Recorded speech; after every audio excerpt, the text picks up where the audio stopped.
Good evening. Welcome to the FOLANS webinars, the expert series, and this is our primary geography webinar with our guest speaker Susan Pike this evening, Dr. Susan Pike. And my name is Lizzie Gibbon. I'm the field sales manager with FOLANS. And as I said earlier, we have Dr. Susan Pike who's joined us this evening, and she's a lecturer in geography education.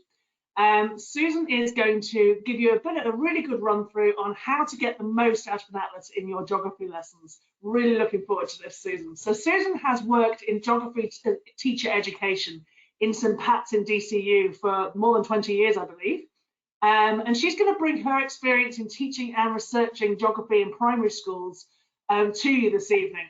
And she's also done a lot of mentoring new teachers, and she's going to be bringing her experience in that to this webinar as well. She is an expert advisor on our latest edition of the Phillips Primary Atlas. She's also the author of our new edition of the Atlas Hunt as well. So that's pretty exciting. So thank you so much for joining us, Susan. Also on our panel this evening, we have Kira Walsh, who is our primary commissioning editor. Towards the end of the evening, we'll have a prize draw. We've got some really lovely prizes. So one person will receive a gourmet food and wine hamper. And another prize we have is a classroom set of the Phillips Irish Primary Atlas as well, and Atlas Hunt. So two pretty exciting prizes. So we'll give you the information on who's won that this evening. And to finish off the evening, we'll have a question and answer session.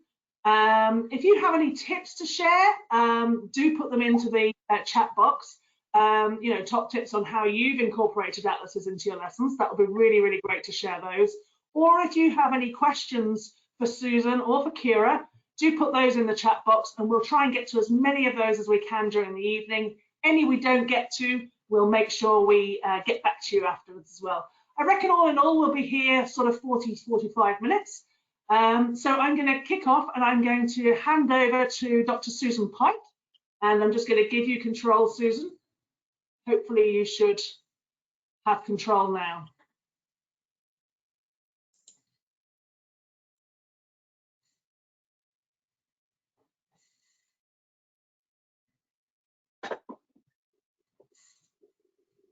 And that's great. We can see your slides now, Susan. Thanks. Okay, sorry, I just need to go full screen. Sorry.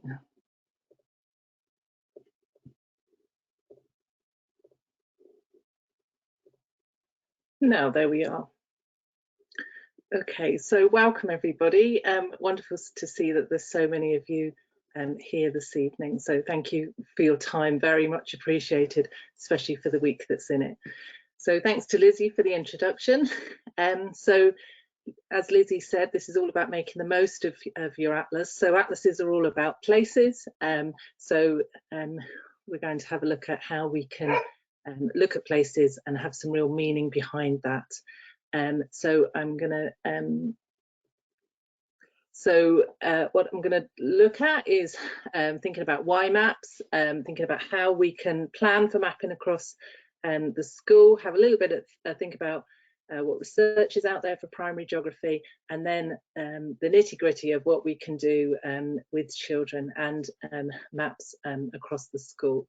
And throughout the evening, I'm also going to look at, you know, the FOLANS Atlas and Atlas Hunt particularly, but also everything I say works for any atlas. And we're also going to have a look at geographical information systems and photographs and so on, and have a think about how we can create a map-rich environment. So I'm just going to use the word map as a generic term to mean any kind of map, globe, aerial photograph and so on, and you'll see that as I go through. So just a nice one to start with. Kira is here on the call this evening, and Kira got in touch with me because I had done the FOLANS Atlas back in 2016 and asked me, was I interested in doing the update? And of course I said yes, and it was an absolute pleasure to work with Kira. She's been fantastic the whole way through this process. It took, I think it was 2 or 3 calls before Kira said, you did used to teach me in Pat's, and I said, I knew your voice was familiar.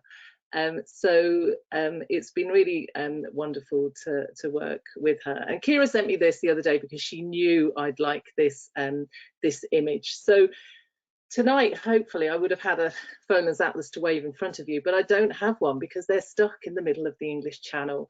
And I said immediately to Kira, I'm going to use this because this is a nice example of a geography inquiry. So why are our atlases there? And the map made me laugh because I'm from Portsmouth, as many of you on the call will know. But also, where were they printed? Who printed them? Where is the factory that the atlases were printed, and why are they here? How did they get to Ireland, and so on? So we don't have to go far to find some geography. As you know well, children are so curious. The children in your class are the best source of curiosity and questions for geography, and I thought that was a nice example to start off with. But the trouble is that children have so many ideas and so many thoughts. Is how do we harness this and do something meaningful with it? Well, something that I would have always used in PATS working with students is the idea that geography is about big ideas. So David Leet, writing in 1998, came up with a great list. This list always appeals to me. I like this kind of geography, but it doesn't mean to say that's the only list of big ideas in geography. Chris Rowley's ideas are much more of a kind of creative, imaginative type of geography. So you'll see as I go through the presentation that I have some really clear ideas around what the big ideas the children are looking at in the different lessons they did using different maps. So the Geographical Association is a great source of inspiration for me, and some of your schools might be a member. If they're not, then talk to your principal and sign up. This year, I have a slide for it at the end. This year the conference is online, so it's a good opportunity to go and meet some of those people whose work you would have read in college. There's lots of links between the Geographical Association and DCU and Mary I and Marino, because we all work together, we write for them and so on. So do think about that. So I really love this diagram because it shows the biggest ideas in geography about place and space and the environment, but also, as you can see, we've also got how the importance of physical and human processes and about culture and diversity. So that's the biggest ideas, if you like, in geography. And when I first came across this, it helped me because I was always caught up with, you know, how do you decide? What do you do? You know, there's so much that you could do, but if we start to think about these big ideas, it really helps us. So I just wanted to spend a little bit of time on that before we went into the kind of research and some of the examples. So if we look at the Folan's Atlas question, most of those questions are to do with connections, the connections we have with different places. A little bit there about difference and what different places are like, but mainly it's about connections. So it's worth thinking about big ideas and how these map across the school.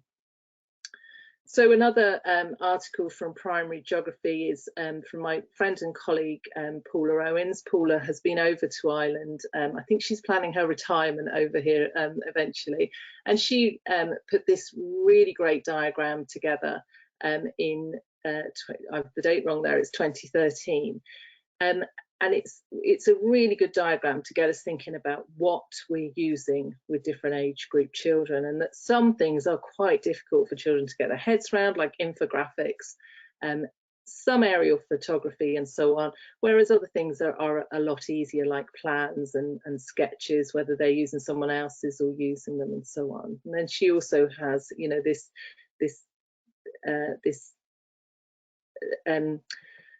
the different kind of stages of thinking and links those to the big ideas. So, you know, we could spend the evening talking about this diagram, but it's a really good way to think of what we can use in primary geography in relation to maps. So I just wanted to do a few slides just about the research, and going back a while, I did some research with young children about why should we study different countries, and really children put it better than the curriculum in some ways. So one of the 6th class girls got quite carried away. I always remember her saying, it's better than thinking everyone's Catholic or Protestant, everyone has bacon and cabbage and so on about hurling matches. So, and I love this bit at the end. you know about different cultures, different races and different religions. It's better for your mind and for your education. So I don't think you could get a better rationale for learning about different places. So the curriculum asks us to look at distant places, and I think this is quite interesting. In my seminars now, I put distant places in inverted commas, because really they're not that distant, because things have changed since the 99 curriculum, and children's connections, whether they're digital or real, to different places are much more tangible. So that's something worth bearing in mind. So we also know, by drawing on work by Patrick Weingard, now retired, that children's knowledge of places and the world itself develop over time. Some of the research in the past has always pointed to boys being better at mapping than girls. That was something that research did show in the past. And we don't really know why that was. But one of the reasons it was put down to was boys venturing further from home. Now, since the 90s, those gender differences just aren't there. So if anybody gives you a hard time, if you're female, about not being able to read a map, you can tell them that their thoughts are dated. But having said that, we would get a lot of differences within the classroom. So how we pair children up is important to consider. We also know that children's understanding of how one place fits inside another, so I'm in Drumcondra, which is in Dublin, which is in Leinster, and so on. We can go right up to Universe, like we might have done when we wrote our address when we were little. That understanding comes with time, and children, I've found myself in that study I just put up, that children were still getting mixed up about real and imaginary places, even in 5th and 6th class. Does this matter? Well, that's up to you. It could matter, or it could be because you think it's very important that children know how places fit together, or it could be that as a school you appreciate that this kind of knowledge develops over time. Okay, it's interesting research, and Colin Story did his research on this and found that children were much better able to understand how places fitted together if the materials they were given were much more child friendly. So the kinds of maps we present children with is important. I think that's the most important thing this research shows. So we've taken some of these ideas and put them into Atlas Hunt. This is just one sample page. You can get lots of sample pages up on the Folens website, and got children to think about their connections with different places. So just the last point on research is, this was a huge project with 5,000 children, but what it really clearly showed that if our geography is good, then that's going to have a benefit for other subjects. And statistically, Elizabeth Hind and her colleagues' work shows this. So over time, good geography means that children are going to benefit in their literacy scores. So that's an interesting one to think about as well, and you may notice that in your own classroom. So this really ties up really closely with the primary language curriculum, which does ask us to develop children's language across the curriculum and across their different subjects. And geography certainly is a subject full of different terms and different ways of reading and writing. Okay, so just a few thoughts on maps and how we've kind of tried to present the maps in the Atlas. So National Geographic has some really good resources. They have some really good materials up on, new materials up on Inquiry, nice display material to put up in your classroom. And they also have this, which if you go into the website, gives you age appropriate definitions of maps. So I went for the one for I think it was for 12-year-olds, I'm not sure. So maps, and this is really important to remember, is that maps present information about the world in a visual way. So maps, and they do that in all types of ways, but all of them just represent places. So There's no such thing as a perfect map. Kira and I had lots of conversations about that, and Phillips, who produced the maps, really helped us with that the whole way along. But at the same time, we're only doing the best we can with the atlas, and I'm sure next time round we'll choose and think about different maps. So I think the atlas is a huge improvement on the 2016 one, but I'm sure the next one will be even better. So we've put some really interesting things. So how we view the world is something that has certainly changed this year, and we can, not just because of COVID, but Black Lives Matter protests around the world have made us think about how we view people and how we view places. So we really built up this idea in the atlas, looking at how we map the world and how places are represented. So this is really interesting, and there's some nice links on the website to help you yourselves get your head around this. But basically, you may well have done it with your class. You can't make a spherical world onto a flat surface. So every map, like I just said, is a compromise. Okay, and also going back to the colours and the styles of maps, you can see across these 2 pages how those really vary. So really nice thing to do with your class and get them thinking about how we view different places, and that's really the essence of what we're doing in geography, different places and different people. So we've also done some things that aren't so much what you'd expect to see in a primary atlas, and so we thought about having historical maps of Ireland and of Europe. So I'm sure your children will be absolutely fascinated by these, and may go off and find some other ones themselves as well. We've also gone forward or right up to date and used satellite images. The satellite image for Ireland, it was the best one we could get. It took a while to find a really high quality one, but you'll see in the atlas it's a really, really great one for the children to use. And then this real map of Ireland was in the old atlas, and we kept this in because, again, this really children are absolutely fascinated by this. We've also put some links down the bottom there to get the children going straight away using the Ordnance Survey website, GeoHive, and I have some slides of later, and Esri's digital maps. So all sorts of links for them there. Okay, and we also, again, we agonised over this one, where to put the Ordnance Survey map of. We had Dublin in the atlas before, and in the end we decided to go for the same map at different scales. So if you don't have one in your classroom, do get one of your local Ordnance Survey maps. I did notice that they were on sale down to £6.50 on Eason's the other day, so they're well worth getting, and having one for yourself as well, and having one in your classroom. Some schools have these framed and up in a corridor at child level, so I think that's really a really good idea.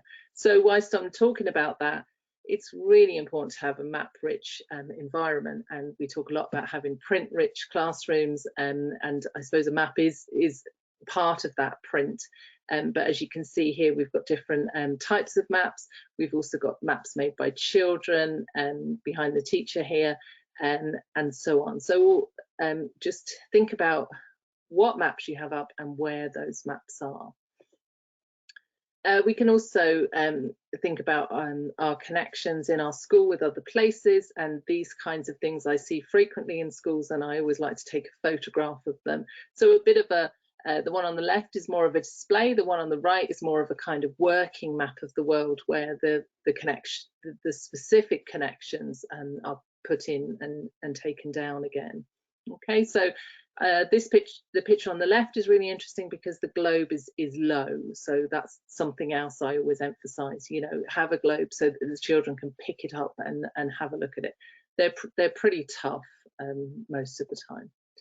So there's a bit of an elephant in the room when we're thinking about looking at people, places and so on, and you probably know what the elephant in the room is going to be. We have this wonderful, as I always call it, the 99 curriculum, but it is hard to, you know, look through it all to make sure you're making the right decisions, because it is a menu.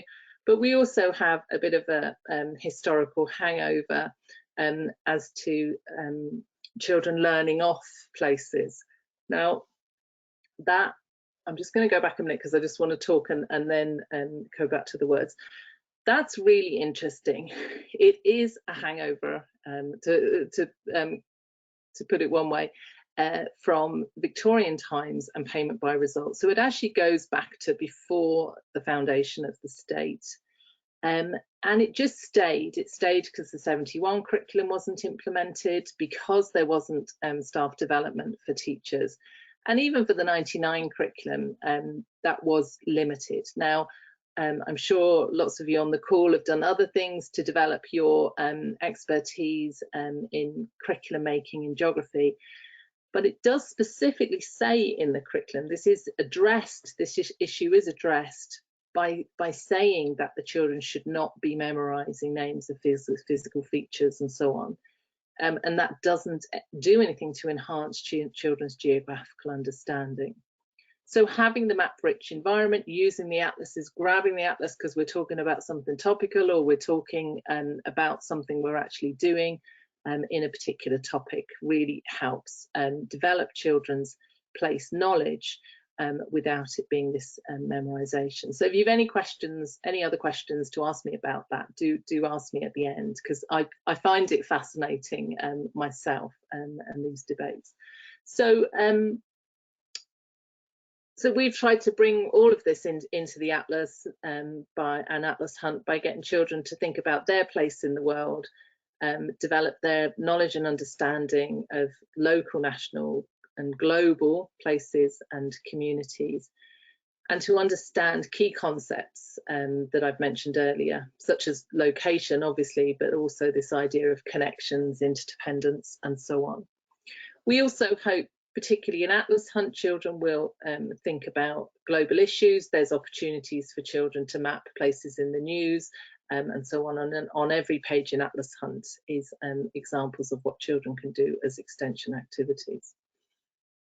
So just a few points that I've already made about Atlas Hunt and some I haven't made. So we talked a lot over time about the photographs, and we've really tried to bring in more of a range of photographs without covering up the maps.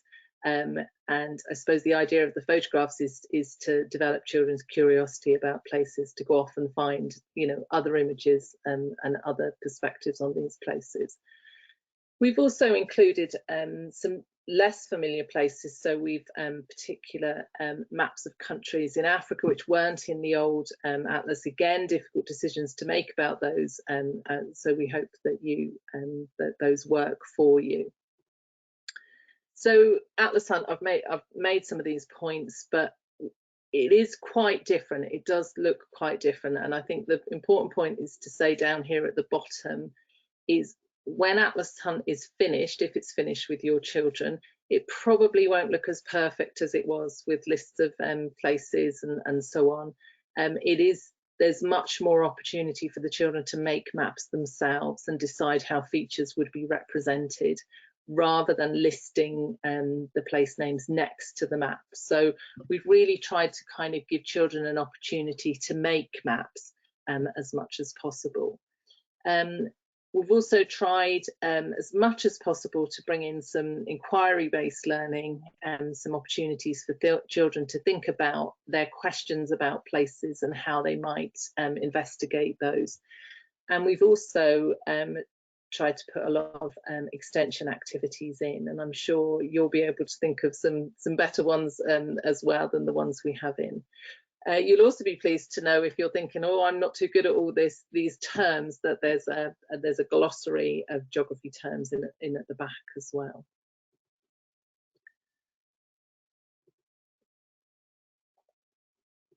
Okay, so on the FOLANS website, you'll see that there's the samples, like I said, and we've also put in some things to help you with planning, and that's what I'm going to use now. as we go through the different class levels. Okay, so when we're thinking about children and maps, the curriculum asks us that children would make maps and use maps. So I've kind of expanded that out a little bit to think about how children will experience maps. And by that, I mean how they'll kind of come across maps in the different work they do in school. And then I've also said about children understanding maps, so features and conventions. So this is the using maps section. And as you can see on this table, it shows how this would progress across the class levels. So we've also got making maps, more obvious, I suppose, lots of opportunities for younger children to do that. But even up in 5th and 6th, there's great opportunities for them to make digital and paper maps. And then using maps. So this is more to do with specific activities they would do in different lessons. Okay, I'm skipping through these, by the way, because I'm going to show you some examples of children doing these things.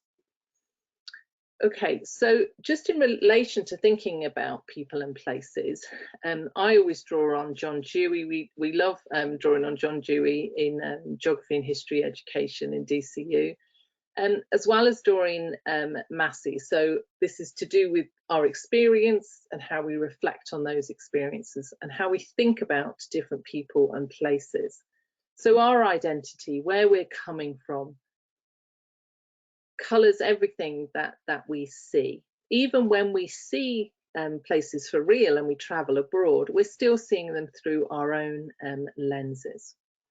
So I want to draw on some work now of Fran Martin, and she's drawing on Vanessa Andriotti's work to think about difference. So I'd like you to close your eyes for a second and imagine sweet corn or maize. Now, bear with me, this will make sense in a minute. Okay, so I suspect, because if you asked me, I would, that you might have been thinking of something like that in your kitchen press. I also tend to think about this because for my art exam when I was in school myself, I drew a maize kernels, and I had my mum driven mad going to town and buying these. I think they were completely out of season as well. So our children might think of meanies because they're made of maize or corn as well. Or we might think of popcorn because that's made out of maize. Or we might think of cornflakes. Because this is our lens, this is how we think of this food, which is a staple food for a huge proportion of the world's population. We probably are less likely to think about maize growing in a field, although you do see it, especially in the southeast. If we were from, and I'm going to use Zambia as an example, we would think of maize like this because we would see it growing all around. And in the market, we might see maize looking like this. So all our maize tends to look the same because that's what's grown for our different foods, but it isn't the only way that maize may look.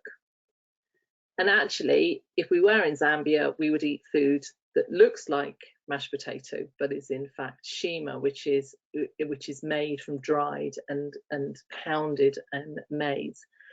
So why sweet corn? Why am I going on about sweet corn? It is just to make this point that how we see places depends on our experience, and that as teachers we need to really think about our experience and what we say to the children about different places that we learn about.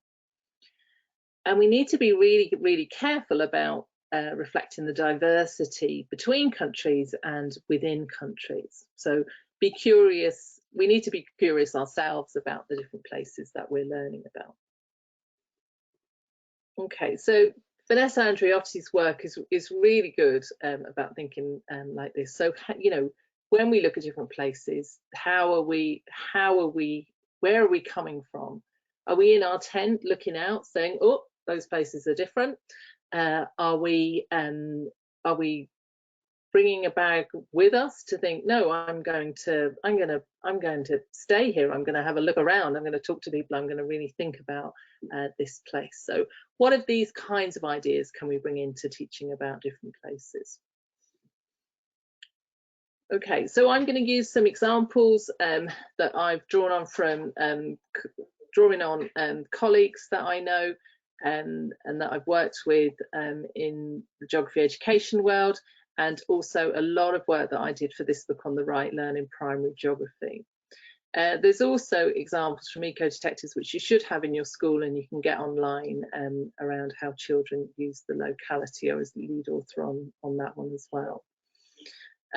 These are really nice little books on the left here. They're about 15 euros each, and I really recommend that you get them for your school, full of photos, very much like what you're just going to see now with the slides. Okay, so anyone who was taught by me or was taught in Marino or Mary I and Hibernia would know about this idea about inquiry. Our curriculum is based on is an inquiry-based curriculum across geography, history, and science. And the examples I'm just going to show you all kind of take this approach. So we really draw on the work of Margaret Roberts. Okay, so infants. So I've just turned that diagram sideways and looking at all the possibilities for infants. So beginning to recognise Ireland on a globe. So the importance of having that globe at child level in an infant classroom, using picture books, of course, and you know, every time I look online, I see different picture books that we can use.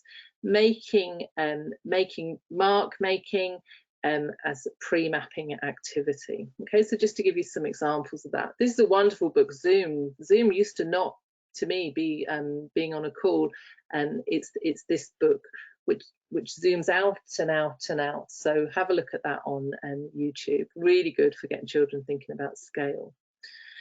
So obviously mapping with infants is about what's immediate. So what features are in our school grounds. These kinds of activities lead to some really great discussions about people's interaction with the earth. So who, you know, is the wall natural or is it made by people? Who made it? Why is it there? And so on. So a set of photographs, you know, that you can use as a treasure hunt, or you can use for the children to kind of slow down and talk about each feature they see. Works really well. So they're just PowerPoint slides shrunken down to use. So thinking about what's amazing in our school grounds, this is Canal Way Educate Together. When it first opened, a new school in an old building, I noticed on Twitter the other day they now have frog spawn in their schoolyard, so I was delighted to see that. But the children are out and about finding what's amazing. So what's amazing, where are the amazing features, and why do we think they're amazing? And making maps, so creating maps in infant classrooms looks like this now. Journey sticks, sticky picks, this kind of thing, giving the children a choice over how they make a map, listening to them as they talk about the features that they have seen.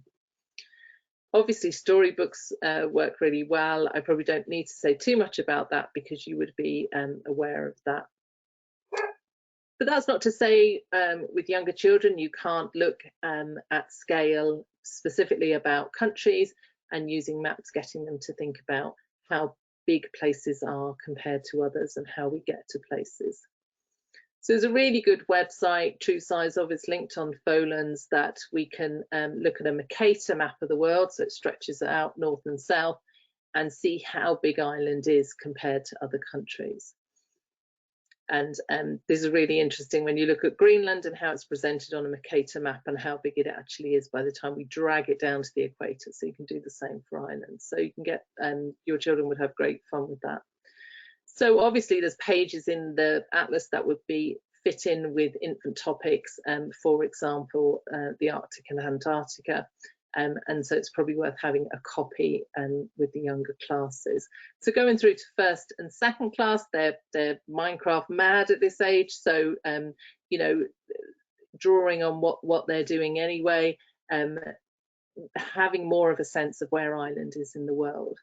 And the books like Islandopedia, I see these all the time in classrooms, are really good for building up that curiosity. So I wouldn't be afraid of getting the Ordnance Survey aerial photographs or using GeoHive with children this age and getting them to pick out particular features in the locality, features they like, planning a route. These children were doing this with some of my students. So this is second class, a little bit more advanced. The children in this class got to do projects to do with where can you find water, how can you travel around, what are our favourite features, and they created these map pictures of their own. They created these as a 3D map in art and then put them down on paper. So I thought I'd put this one in. You can map what you can hear as well as what you can see, and that was a beautiful map made by my students a few years ago. The sounds of Drumcondra makes Drumcondra Road look very much more beautiful than it is.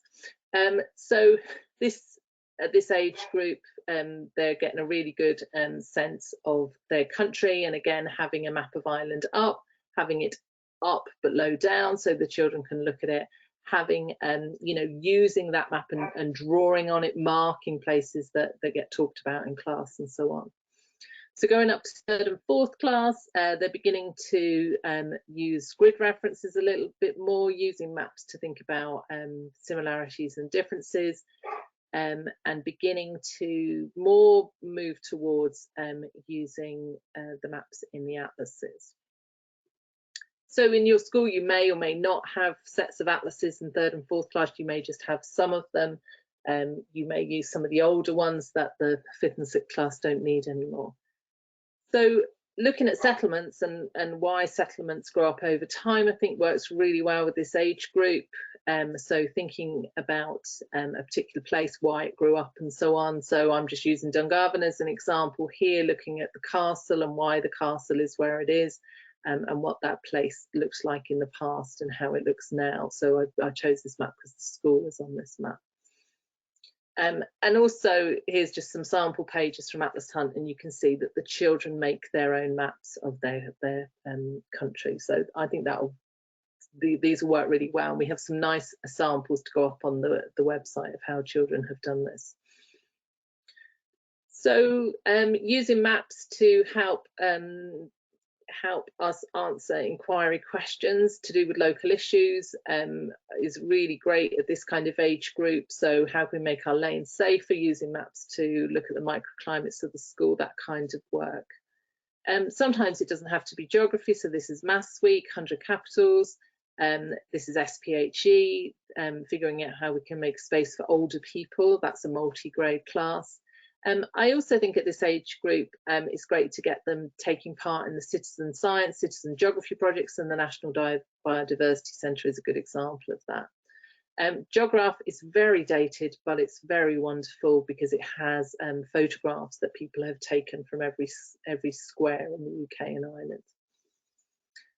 So more examples of multi-grade work. Perfect School as part of the Pushkin project, so a language project as opposed to a geography project. Making maps in art as well.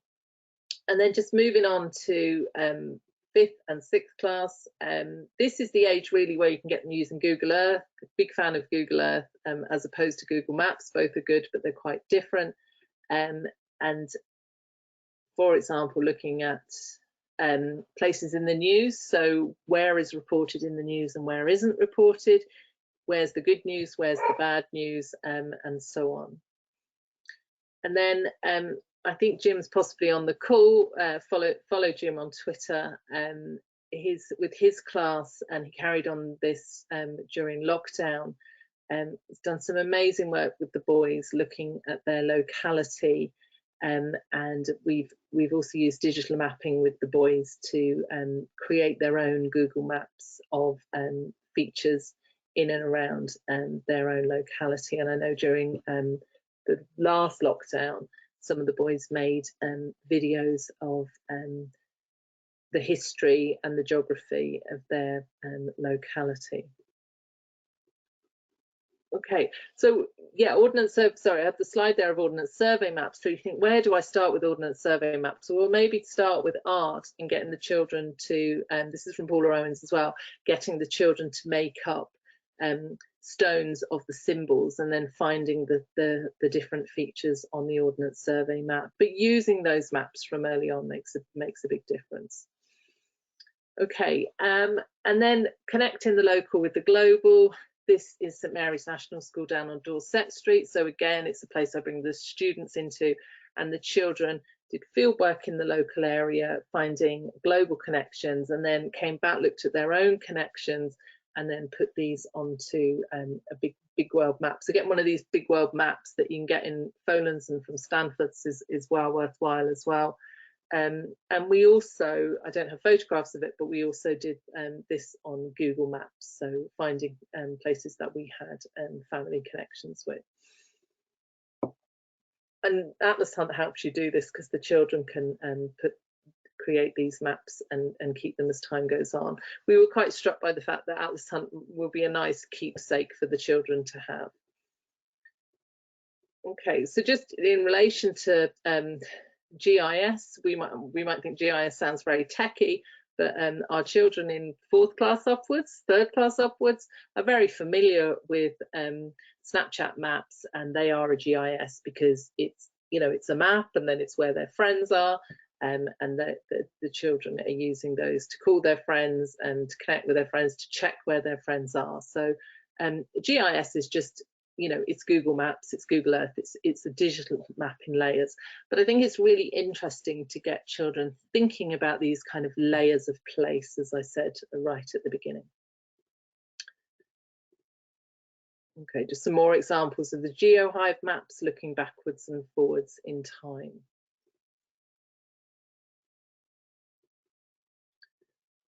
Okay, so some really good sites are up on the Folan's website. Like I said, another good one is World Mapper, even for you to look at these yourself. If you're looking for stats on the world, I don't have a slide of it, but Our World in Data is just amazing. It's just, whatever you want to know about the world, it's up there. So we'll put a link up to that on the Folan's website. Okay, and just more examples that I used at the beginning, using maps to look at and investigate why events have happened in the past.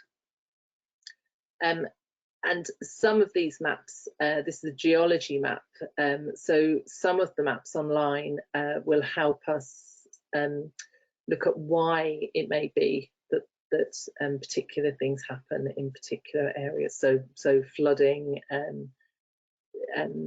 landslides, these kinds of things. Okay, so just to sum up, just to finish up, I suppose what you've seen tonight is you know, lots of ways we can get children to think about different places, and to me this is all about them expanding their geographies, their personal geographies, thinking about the world and how they're part of it, and giving them an opportunity to be an active citizen. Okay, so finally, just back to you, and I love this photo. This is St Mary's, and this is some of the teachers figuring out a map themselves. So getting that map from the Ordnance Survey, the paper large-scale map, and once you have that, your opportunities for doing field work in the local area are really inspired by the map itself, and how you can really have a think about what kind of curriculum making you can do around geography, whether it's local or further afield. Just a last plug for the GA conference, it's up there. If you follow me on Twitter, I'm just Susan J. Pike, you'll be able to see more about it. It's a nice opportunity to go to it, because like I said at the beginning, it's online, so hopefully get to see you there. There's just some of the speakers we have. Okay, so that's it. Thank you very much. Any shares or points or questions would be really welcome. Thank you so much, Susan. That was just absolutely fascinating. It makes me want to go back to school and do geography all over again. It certainly looks a little bit more exciting than the geography I did in school, but hey, there we are. I'm going to just hopefully, if I can, Susan, can you just hand over the presentation? Oh, yeah. That'd be great, thanks. Now, Lizzie, you're the presenter again. That is fantastic. I'll just show Oh, the screen now. That's the right screen showing. Give me a thumbs up, Kira, if that's the right thing showing. I can't hear you, Kira. I'm still getting caught with being on mute. Yes, I can see a thank you screen, so I'm assuming that's what you want. Brilliant, great stuff. What I was also saying there, but was on mute, obviously, was that listening to that makes me really want to get back into classrooms. I'm like, I would love to go and try some of those ideas. I'm like, I want to actually get out and do some of those things. I know, it was so exciting. Yeah, really, really good. Yeah, no, thank you so much, Susan. That was absolutely brilliant. Before we go on to our questions and answers, one thing you can do is if you want to take a closer look for yourself, there are actually ebooks, planning and web links for maps, games and activities on folans.ie, linked with the Primary Atlas and Atlas Hunt. So there's a little bit of good stuff in there for you to get into as well. If you do want to buy the atlases for your school, the Atlas and Atlas Hunt set is $19.95. They're available in school bookshops nationwide, but if you do speak to your local rep, they can organise a sample for you to have a look at yourself before you make any decisions. And also there are class sets available at 20% discount if you want to buy them direct to your school. So just have a chat with your rep.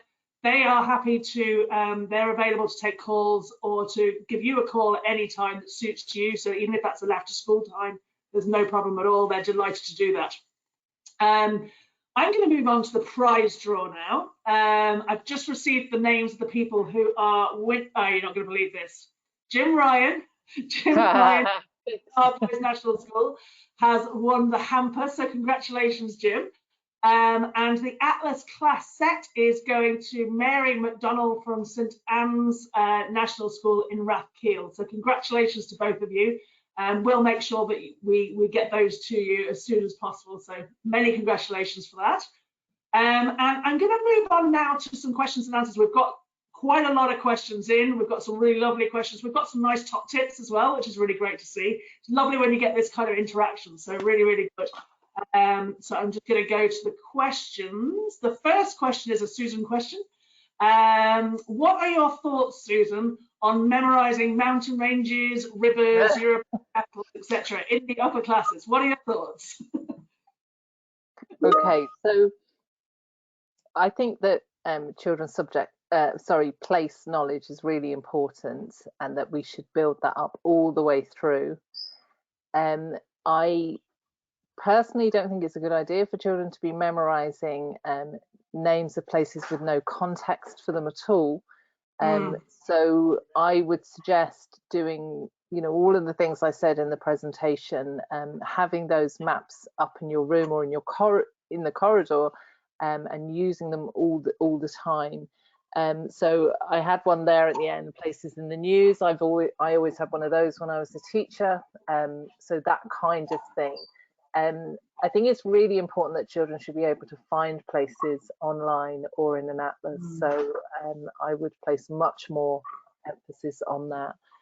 The whole learning off places, I have never really heard it happening anywhere else. It doesn't even happen in Northern Ireland. It doesn't happen in England, Australia. I've been to Zambia, as I mentioned there. It wasn't happening there. So it's a pretty unique thing. But let's keep that idea of children having really good place knowledge, but not necessarily just rhyming places off. So okay. Fantastic.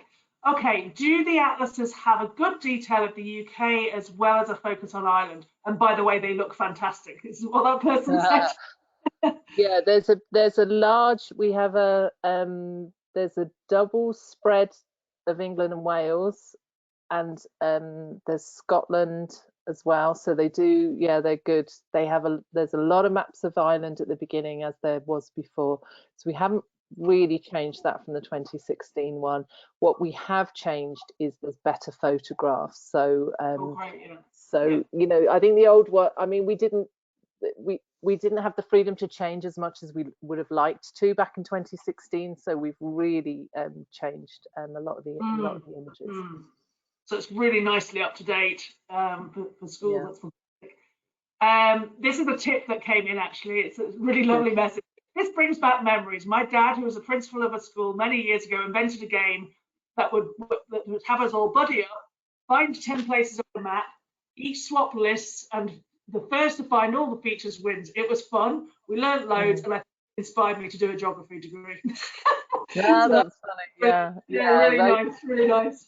That's really nice because that brings in the curiosity and the places. Yeah, very nice. Yeah, lovely. Yeah, really good. But it's fun as well. It's great. Okay, so what age is Atlas Hunt designed for? Okay, so we have given sample pages out to teachers as low as 3rd class. So I think down to 3rd. Okay. But have a look at the pages and see what you think. You know your classes, so. And Yeah, I think that's the best thing. They can take with them throughout their senior years in primary school. So even there's pages in it, I know we were talking about when we were developing it, and you showed one of them there tonight, Susan, with my connections in the world, or there's another page of places I've learned about, and that's the type of page that you come back to time and time again, particularly places I've learned about, because you're going to be learning about new places all the time, so they can fill those in. So it's something you come back to as you go through your years in senior primary, I think. Yeah, definitely. Absolutely go along. Last them the 4 years, definitely. Very good, very good. Is there a way it can be translated into the Irish language? I think is that one for you, Ciara? That's something I'd love to do. So we will have a look into that. We've worked with COG before on translating some of our other materials. So it's certainly for Atlas Hunt anyway. I'm not sure what the process would be for an atlas that would be completely in Irish. There are actually some of the maps in the atlas are in Irish, so you'll get the political map of Ireland and the physical map of Ireland in Irish. But at Atlas Hunt in particular, we look into it. We'll see if we can make it happen, because it's brilliant to get it. So Wales schools as well. There is we do have the about the origins of place names in Irish as well in Atlas Hunt. But yeah, that's a really good point about translation. Yeah, that actually, you'll probably get to it in a minute anyway, Lizzie. I saw a question or a comment coming in about Loganum actually, and then I realised we have that in Atlas Hunt. Yeah, true. Yeah, absolutely. Yeah, we do, and we must put the link up on the Folens page for that as well. Yeah.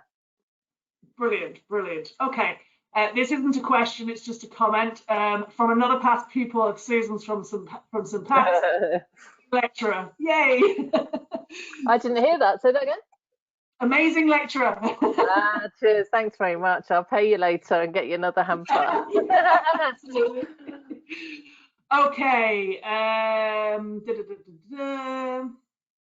Let me just see any more questions. We've got quite a few questions in, so I'm just trying to head through them here. Oh, here we are. Geocaching was a thing. Do children still do it? Yeah, I used to do geocaching with students. I've got a brilliant photograph. I think the problem that happened with geocaching is that suddenly you had to pay for it, and I kind of stopped doing it with the students at that stage. So it was huge. Yeah, you're right. That's probably so yeah, I really like the idea of geocaching as well, or recreating that idea. So for the people that don't know, there's basically a worldwide treasure hunt where there's millions of these little caches, and it's probably normally a little plastic box, and people put things in it, and you just tag that you have found them. So but that kind of idea of hiding something in the school grounds and finding it and talking about where it was, or mapping where these things are, something I've lovely photos in my own book of children hiding things and absolutely genuinely telling me that they would hide things and that the fairies would take them. So you know, it kind of plays with children's existing imaginations anyway, as you know well if you have infants. Very good, very good. Okay, what was the Our World in Data resource you mentioned? Oh yeah, so just Google Our World in Data, and Our Yeah. World in Data is, when you open it, you'll probably go, oh, hang on, I've seen their maps and images, and it's just I think it's a research centre. I think it's connected to one of the universities, possibly Oxford, and it's just they just produce data on everything. So, you know, a lot of the COVID data has come from there. So if you just need to know something, you know, what is the richest country in the world, or, you know, where, I don't know, or anything, you know, which country owns the most cars, or which country has the most McDonald's, or whatever it is, like you can find absolutely everything. And that's just what it's called, Our World in Data. Whenever I'm at anything and people say, where do you get your information from, your facts from, people always say Our World in Data. So Wow, yeah, fantastic, fantastic. I think that rounds up all of our questions for the evening. Again, a huge thank you to you, Dr. Susan Pike. Really fascinating evening. I actually kind of came along to this evening thinking, oh, this will be interesting. No, it really, really was. It was absolutely fantastic. So thank you so much. And I really, really hope that people do get a really good look at the Atlas and enjoy it. I mean, I think that's what it's there for, is about the kids enjoying it and teachers getting the most out of it. So, and I think you've given us huge numbers of ideas this evening. So thank you very much.